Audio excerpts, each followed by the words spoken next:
গাড়ির ভিতর অন্তত আগুন জাতীয় কিছু জ্বালিয়ে না ঘুমাটাই বেস্ট। প্রিয় বন্ধুরা, আমরা যারা গাড়িতে থাকি, আপনাদের থেকে আমি একটা জিনিস জানতে চাই, আসলে এই বিষয়টাকে আমি ভালো কাজ করছি নাকি খারাপ কাজ করছি, আপনারা অবশ্যই মতামত জানাবেন।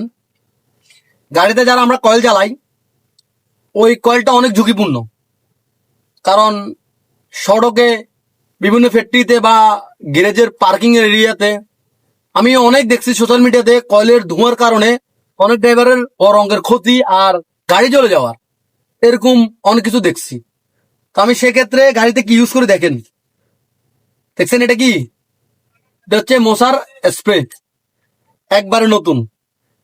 এটা হচ্ছে যে হিট হিট কোম্পানির একটা মশার স্প্রে, অনেক ভালো। এটাতে একটা জিনিস আমার ভালো লাগে, আপনার সেন্টার একটা ফ্লেভার আছে। হ্যাঁ, তবে এই স্প্রেটা আমি মনে করি যে যখন আপনারা গাড়িতে ঘুমাবেন, ঘুমানোর আগে শীত করে কয়েক চাপ দিয়ে দেওয়ার পরে গাড়ি থেকে নেমে যাবেন, না হলে দেখা গেল কি মশার চাপ তো আপনিও মরে গেছেন।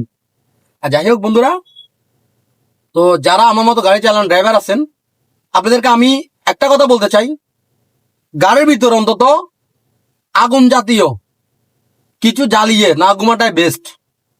মানুষের কথাই বলে না, ঘুমে আর মরণে সমান। তো সেক্ষেত্রে আমি মনে করি যে এই স্প্রে গুলা ইউজ করাটা পারফেক্ট। তো আপনাদের মতামত চাই। ধন্যবাদ, ভালো থাকবেন। আসসালামু আলাইকুম।